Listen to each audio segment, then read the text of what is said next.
Girl meets communism. Let's talk about it. In the 10 TV tropes in every kid's TV video last week, we found out there's a lot that these shows have in common, but there's one trope we didn't touch on that's surprisingly recurring: communism. In my Philosophy of Kids TV video, we talked about how TV evolved from a pre-modern medium about something outside of the show to a modernist medium where it recognizes itself as a show and tries to be entertaining, to a postmodern show, if we can call it that, where you just have fake lava sound effects and YouTube vloggers without any actual plot or storyline. This, of course, mirrored society, where 70 years ago we were much more oriented towards something outside of ourselves, whereas now we're much more focused on ourselves and our own happiness and feelings, for better or worse, right? Back then, and on shows back then, a show would be more likely to ask, how does this affect our family? How does this affect God? That's when you saw the kids run away from home and the show framed it as a problem in how it affected the family, right? Then we go to the more modernist shows like Brady Bunch, and the show's all about how is it going to affect the kid? How's it going to hurt his feelings? How's it going to traumatize him? And so to get explicitly ideological on these shows, I think is especially revealing of what these shows were trying to get across for kids. Luckily for us, 3 major kids shows literally did an episode about communism in 3 fairly distinct ways. So this will reveal a lot to us about how, as a society, we wanted to teach our kids not just about communism, but specifically America. Because in each of these episodes, there's either an explicit or implicit comparison with the goodness of American democracy and republicanism, and freedom and individuality, as opposed to the oppressive communist state. I made a somewhat controversial claim in my Philosophy of Kids TV video that not only do these shows reflect society, but they shape society, and that the government funds these TV shows specifically to alter society, or at least they did when TV was the biggest medium. So you might not think you're being influenced by these shows, but the US government certainly did, and they were willing to pay a lot of money for the right kinds of ideas to be brought in front of you. Well, to bolster that claim, I present to you Father Knows Best. Father Knows Communism. The US government literally did not just sponsor, did not just influence, did not just approve this episode of Father Knows Best on communism. They commissioned it. The US government came into one of the most popular shows on TV and said, hey, do an episode not only about how bad communism is, but how great America is, and specifically how your viewers of Father Knows Best should all buy US government war bonds to help us kill people in Vietnam and Korea because of their patriotic duty to help protect freedom so we can raise even more revenue. This was literally an episode of Father Knows Best called 24 Hours in Tyrant Land. Then there was another kids show that was actually kind of sympathetic to communism because it was many years after Father Knows Best, before finally it gets to the famous one, Girl Meets World, Girl Meets Communism, which tackled the problem of communism in a very different way. It very much reacted to the idealism of Gen Z. So in Father Knows Best, when the show is trying to talk about the evils of communism, the problem is the kids are a little apathetic, right? They don't realize how good they have it and how terrible communism is. When you get to Gen Z, and I think this makes sense in the 2010s when Bernie Sanders is one of the biggest politicians in America, what happens is the show tries to stamp out the love or at least sympathy for socialism and communism that the main characters exhibit. So the main characters literally become card-carrying Trotskyites, like they literally become communists, and their dad has to be like, let me quote some Ronald Reagan at you, literally. Mr. Gorbachev, tear down this wall. Mr. Fryer, tear down this wall. Alright, so let's see how American society wanted to teach our kids about communism and what that reveals about what we think as a society. So what's really striking about the Father Knows Best anti-communism is it's not implied, right? It's not even like kind of anti-communist. It's specifically about how bad communism is and how great America is and the freedom and free way of life in the United States. Like, they were not subtle about it. Like, they explicitly made the episode about buying war bonds to raise money for the US government. At the beginning of the episode, the dad is like, hey, I got this new job where I'm going to be selling war bonds. We need to convince every family in town of something we Andersons know, that you can build that nest egg that will make the family dreams come true. Why, we can spread this bond story through the newspapers, on TV, on billboards. But people don't seem to be interested in buying just out of their duty to support their government. I'll get nothing except the satisfaction of knowing I've helped strengthen our country so we can keep the most precious thing we have. They want to buy it for the return on their money or whatever. And those kids are like, yeah. Well, that makes sense. Like, they'd rather get some money than some abstract notion of support for a government. And the dad is like, What? hell are you talking about? But I must say I'm disappointed in you, kids. I thought you'd jump at this chance. I thought you'd realize the importance of it, the seriousness of it. What's really important to know about this episode is the main problem, again, that the U.S. government is trying to counteract in these young people is just apathy, right? Like, they don't care enough about communism and how evil it is. So the dad is like, what? Talk about apathy, indifference, and in my own home. Do you kids realize what would happen if everyone in America was as little concerned about our way of life as you are? Why, freedom would go zinging right out the door. And then when you get to Go Meets World, it's like, don't be a communist. So the kids don't really care about buying war bonds to help their government kill Koreans, which I guess is we've all been there. So the dad is trying to convince them that they should care. Boy, what a disappointment this is to me. You mean you don't believe that buying bonds has anything to do with strengthening our country, preserving peace, protecting our way of life? The episode also literally is openly sponsored by the American government and leading labor organizations. That's something else interesting. It wasn't just sponsored by the U.S. government, but American labor unions as well, which you'd think, the labor unions might be sympathetic to communism because communism is supposedly for the worker. But the U.S. government sensed that and was like, okay, we got to demonstrate that even the labor unions are on our side. So they go out of their way to say, in the episode, you can't form a labor union in the Soviet Union. Maybe we'll form a union. You'll form a union? You, a worker? Don't you realize in Tyrant Land, I form the unions, I run the unions? What do you think this is, a democracy? So if you're cared about organized collective labor, you should still prefer the United States. It gets to another really interesting point, which is capitalism thrives off the idea that competition will try to make life better, right? And so there's actually a natural argument that on a grander scale, when the USSR and America are competing for ideological dominance, they were both trying to give their citizens the best way of life. So in America, the middle class was like more affordable, houses were cheaper, prosperity was so high, and the government was making sure that their citizens were living a good life. So they looked good on the world stage because they were in competition with the Soviet Union. It's also why the United States emphasized godliness, being a Christian country compared to the atheism of the Soviet Union. And then later, the government sponsored feminism and other parts of liberalism to look like they were more accepting and tolerant than the USSR. So all this to say, the dad, he thinks of a way to get his kids excited about buying U.S. war bonds, and he says, I'm going to make you a bet that you couldn't survive 24 hours in the Soviet Union. He calls it Tyrant Land. For 24 hours, you are going to live not in America. Huh? But in Tyrant Land. And I'll only use the methods that are actually used in those countries. If you lose, you have to use the money to buy a U.S. savings bond. And the kids are like, deal. So the dad immediately starts making them do chores, right? Takes away their names, their individuality. From now on, these are your numbers. The sooner you rid yourselves of the notion that you are individuals with names and realize that you are mere cogs in the machinery of the great tyrant government, the happier and better off you will be. Forward, march. And what I think is his most salient appeal, especially in a country like America with such a tradition of independence, he says, I'm your benevolent government. I gave you everything, and you should be grateful to me. And therefore, of course, I have the right to take it away. This is your money, $18.75 each. You can see the tyrant government takes good care of its citizens. We provide for you. We do everything for you. We even think for you. Of course I did. That's from whom all blessings flow in Tyrant Land. What did you call it? Personal property. Are you familiar with such a phrase? Personal property? No, I never heard of that. Oh, Mother. No, there's no such thing. At least not in Tyrant Land. Everything belongs to the tyrant government. Which, of course, also responds to the idea of, well, isn't it moral to redistribute because it'll be the compassionate thing to do? But he points out, if someone can give you everything, they also have the right to take it all away from you. And there's constantly that power looming over you where you don't have any autonomy for yourself. And the kids are definitely dispirited by all the chores he makes them do in Tyrant Land. But we're not giving up, no matter what he does to us. But they don't actually yield, the writers are actually having them not do too bad in Tyrant Land. And so then the dad goes out the back, he's like, I'm worried for America. Shudder to think what's going to happen to America.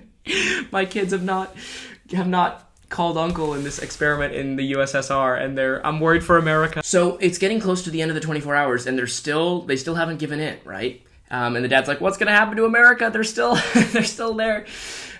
Finally, in the end, when the kids do actually make it through the 24 hours, unlike what the dad said they would, the dad actually, instead of giving them their money and saying, okay, I guess you survived in communist land, but still don't mess with communism, he goes, I'm going to make it 25 hours, because in a communist country, you can just change the rules. Which, like... So he bets them that they can't survive 24 hours in his communist country, and then they do, and he's like, well, in communist countries, you can change the time, because they have control over everything, so I win. And the kids are like, yeah, I guess he wins. Like, that's great. It's 8 o'clock. Yeah, we did it. 18, boy, right in the old pocket. 75. Who says it's 8 o'clock?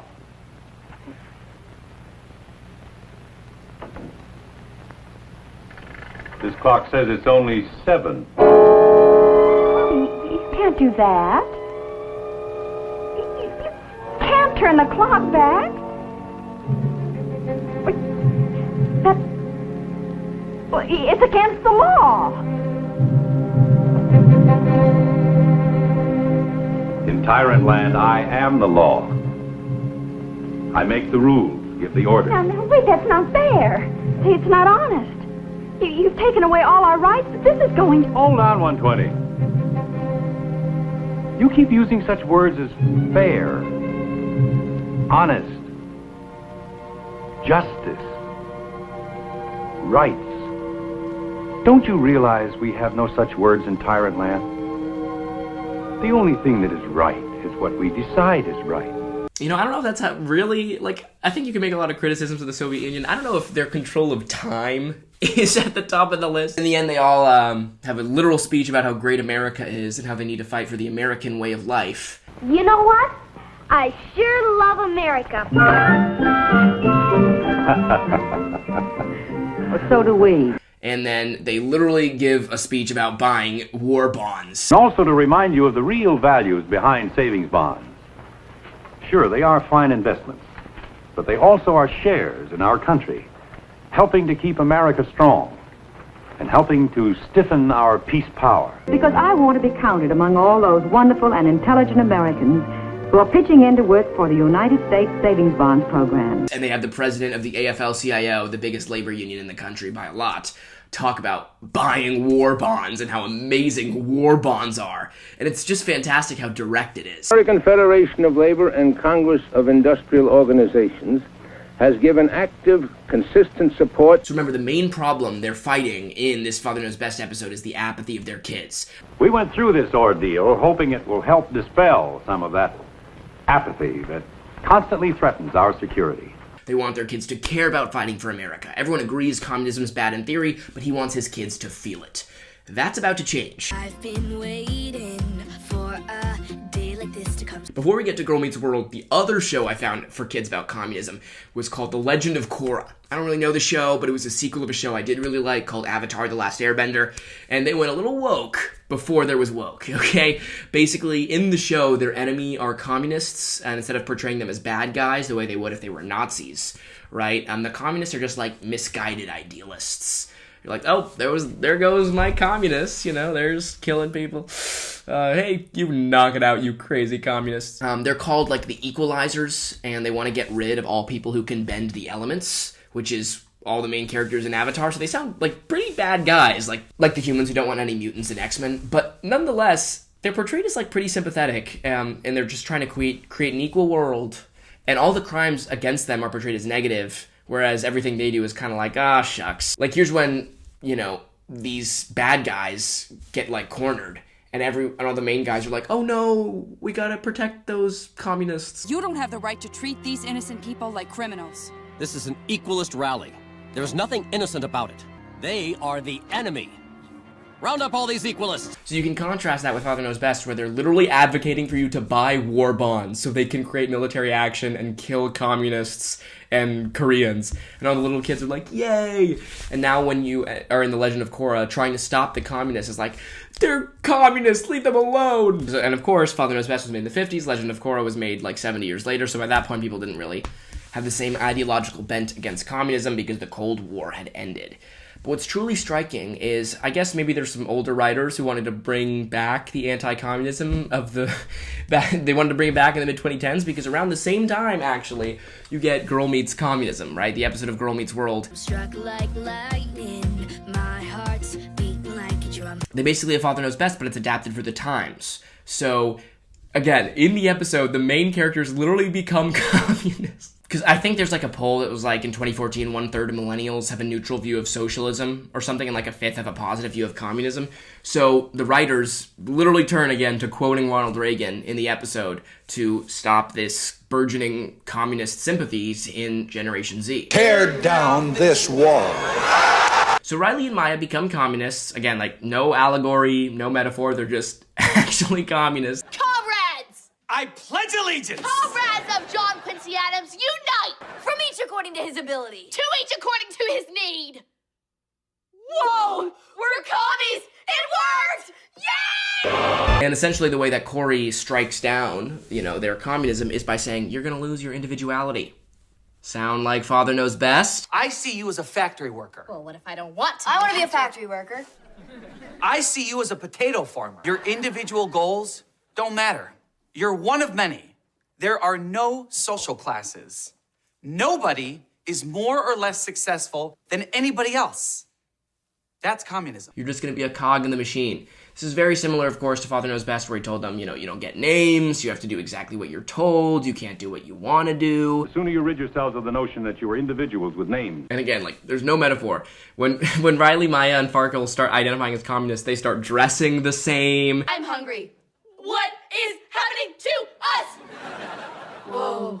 And getting rid of their individuality. We'd rather remain a free society of individuals. And they play into exactly what Corey says communism is, and they wear the same hats and photos of Russian communists. Karl Marx, the father of communism. Vladimir Lenin led the revolution. It does really indicate that the challenge for people who don't want kids to be sympathetic to communism in 2010 was actual, communism or socialism, whereas in the 1950s, no one would have been a communist outside of a HUAC hearing. And then, of course, Corey gives, a bit of a soapy speech against communism, and, you can't, I guess, exactly quote the Communist Manifesto when you're making a show for kids.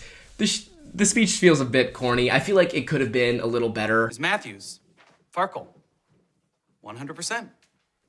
You get a C. What? A divided by 3 is a C. A divided by 3 is not a C. I think he's got to go back to math class. And what is he even saying? You're the average of an A among 3 people, but in 3 people getting an A, the average would be an A. And then he just starts insulting them by calling them common, and this is where the elitism crops in a little bit. Look at you. You're all the same. You're average. You're common, because the individual is valued here. Yeah, that's pretty good. I feel like it could have been a little better written, but I guess as someone who's not a communist, I guess I appreciate it. Despite popular rumors, people in college would say I'm a communist, and so I was given this for Christmas. Do I give communist? People say I'm in BreadTube as well. What's going on? And of course, the main characters, by realizing that they have friends who like them and not them being part of this communist machine with red hats where the 3 of them lose their individual identities, they are like, you know what? American capitalism is the answer. There you are. Welcome back, guys. And they end with, pledging allegiance to the flag of the United States.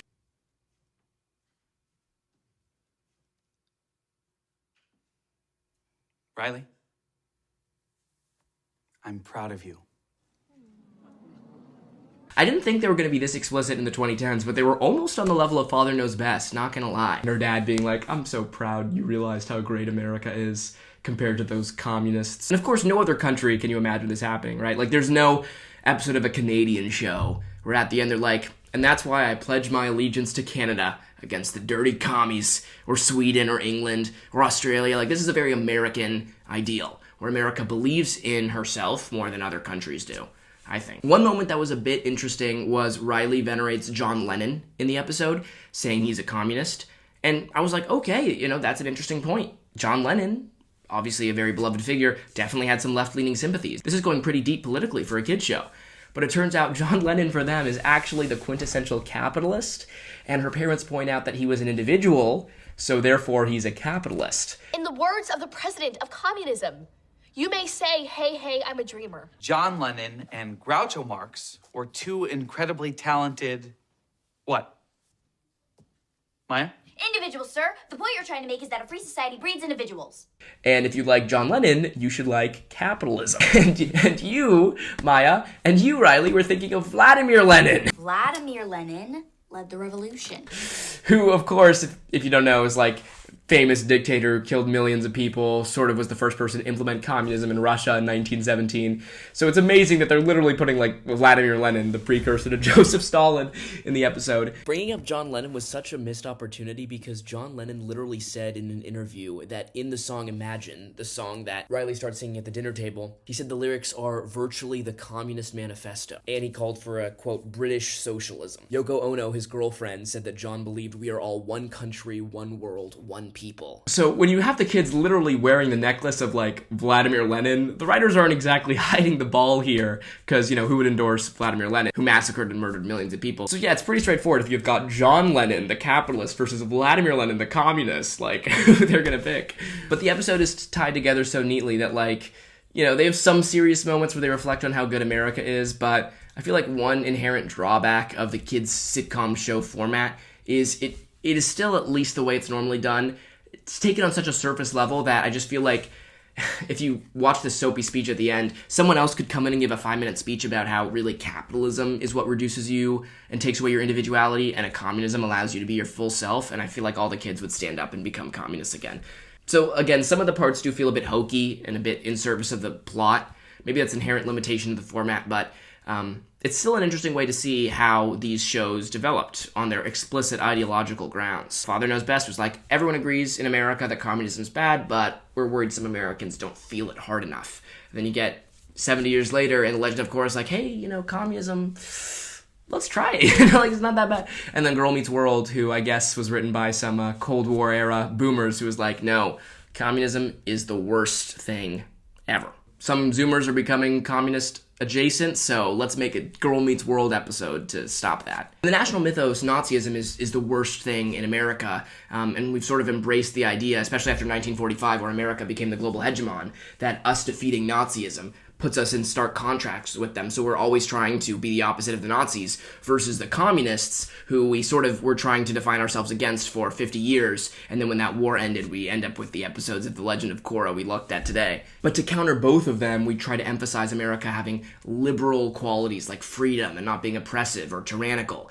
And that didn't start until after 1945, because we wanted to demonstrate that as opposed to the Nazis or the communists, we have this individual flourishing. And so it's really interesting to see that even by the 1950s, because this just started, no one called America a liberal democracy before 1945. So even already by Father Knows Best, you know, in the 1950s, we're already calling ourselves a liberal democracy and saying we have individual rights. So it's amazing how quickly that caught on and how fast the American propaganda government machine goes. America didn't really use the word democracy to describe itself until after the 1940s. Again, democracy is another thread that runs through these shows. They're not just like defending the alternative to communism as capitalism, but as democracy itself. So we can clearly see an evolving view of Americans' portrayal of communism and how we wanted our kids to know about it. The through line is that none of them portray communists as explicitly good. You know, even The Legend of Korra, they're not that bad. I don't know who's writing The Legend of Korra. Probably a communist. Speaking of, I literally saw the socialism Reddit thread, and they're all mad that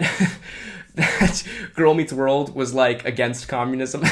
They're like, this is bourgeois propaganda. And I died. One thing that did feel like bourgeois propaganda, though, from the show was this, not gonna lie. Look at you. You're average. You're common. People were like, yeah, Legend of Korra is great because it portrayed the communists and anarchists well.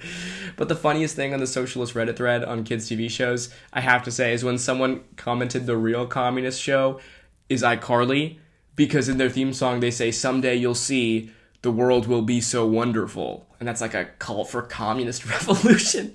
And then the next commenter's like, What? So I made this video because people were commenting for me to talk about the Girl Meets Communism episode, and it's just so interesting that in the 2010s, an American show would try to, like, defend it, and another one would be like, no. Kind of shows how polarized we'd be, where in the 1950s, no one would portray a sympathetic view of communism. And it makes sense, you know, that the US government would have an interest in targeting kids' shows specifically because they'd want them to grow up with this antipathy toward the Soviet Union, who was our rival for so long. And then these writers of the shows now still grew up in that environment where communism and the Soviet Union was our worst enemy. You know, even going to the Girl Meets World episode in the 2010s, of course, the writers created it, but the Disney executives produced it, and it's still available on Disney Plus today. It clearly demonstrates that we want to tell our kids about communism politically and not have an open discussion about it, but just, you know, write it off as a bad idea.